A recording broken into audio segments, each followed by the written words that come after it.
Isang mapagpalang araw po sa atin lahat, mga kabutil. Ako po ay magtatabas ng aking tanglad o lemongrass po para po siya ay lumago. Kasi sayang po at kuha na po ng mga kugon. Mga kabutil, isang kagalakan na ibabahagi ko po sa inyo bilang baguhan ng aking karanasan dito po sa social media.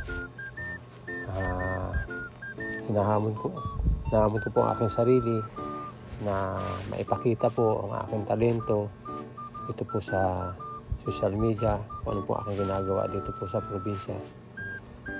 Ito po ay isang kagalakan na ako po ay napasok po dito sa social media at ako po ay na-inspired sa mga content creator na nakakatulong o nakakagawa ng maganda na motivation sa ating kapwa. Ang po malaking content creator ay nakakagawa po sila ng mga tulong sa mga mahihirap. Ang iba naman po ay nakakatuwa dahil ang kanila pong kinokontent ay yung po nakakatanggal ng problema at nakakapagpatawa po ng mga manonood. Ang ibabahagi ko po sa inyo, mga kabutil, bilang isang baguhan, ito po alam ko naranasan nyo rin sa pagsisimula na mahirap. Nandun po yung galak, excited kung paano po simulan ang paggawa po ng mga content. Ngunit bago po simulan, ang aking pong naranasan, parang nakita ko po na kung sino po yung mga malalapit na kaibigan, kakilala, kapamilya, parang sila pa po yung ayaw sa ating ginagawa. Mahirap man tanggapin, pero po yun po ang katotohanan. Pero doon po tumitibay at lumalakas ang loob ko dahil sa kanila. Dahil gusto kong ipakita sa kanila na kaya ko ang ginagawa din ng iba. Alam ko pagdating ng araw, magbubunga rin po ang aking pinaghirapan, pinagpaguran. Dahil po sa nakikita ko rin po sa mga content creator na ngayon po ay malalaki na alam ko po ay sila yung simula din sa maliit, na sila po ay naging successful sa mundo ni Meta. Alam ko po na nakikita ko na makakatulong sa ating sarili para ma-explore ang ating kakayahan, ang ating talento, at ito po ay sa bandang huli magkakameron po na yung merit na ito po ay yung pala ay makakatulong sa ating pamumuhay. Dahil bukod po sa ating kaalaman para sa lahat ay kumikita po sa mundo ni Meta. Salamat po sa mga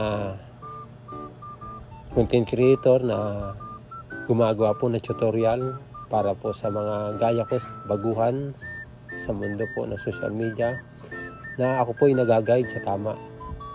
Dahil ako po ay nakikita ko po na may mga dapat gawin, hindi dapat gawin, o kailangan i-improve ang paggagawa po ng content dahil po sa inyong mga turo at aral.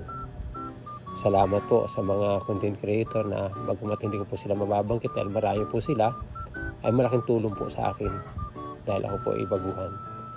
Sa isang buwan ko po na sa social media, kinagagala ko pong sabihin sa inyo na ako po ay almost 500 followers na. Ako po ay natutuwa na yung pala ay marami naman palang natutuwa sa aking ginagawa, sa aking pong kinokontent. Kayo po ang aking inspirasyon para po ipagpatuloy po ang aking nasimulan. Mga kabutil, tulungan niyo po ako na ma-improve ang aking talento ko, na para po kahit po maliliit ang aking ginagawang content ay malaking bagay po ito, makakatulong sa ating pamumuhay dahil isa po akong farming at minsan gumagawa din po ako ng katawa-tawa, comedy, para po kahit pa paano maiwasan ko po yung stress sa aking sarili, mabawas man lang po ng mga problema dinadala kasi po nakakalibang po, para nakaka-addict ang paggawa ng content. Mga kabutil, maraming salamat sa mga inspiration, sa motivation na inyo pong binibigay sa amin. At nakikita po namin na marami pong nag-success sa mundo po ng Meta sa social media. Muli, ako po ay nagpapasalamat sa inyo sa tuwina. At ako po ay gagawa po ng mga content na kapaki-pakinabang upang sa ganun ay makatulong po sa ating pamumuhay at sa aking pamilya at sa aking sarili. Basta tunahin po natin ang Panginoon, magkakameron po ng bunga ating pinagpaguran. Kung gusto po niyo lagi ang aking video, paki-share, paki-like and share po para po lumago pa ako. At kasi maliit pa po ang aking bahay. Muli, maraming po salamat. God bless all.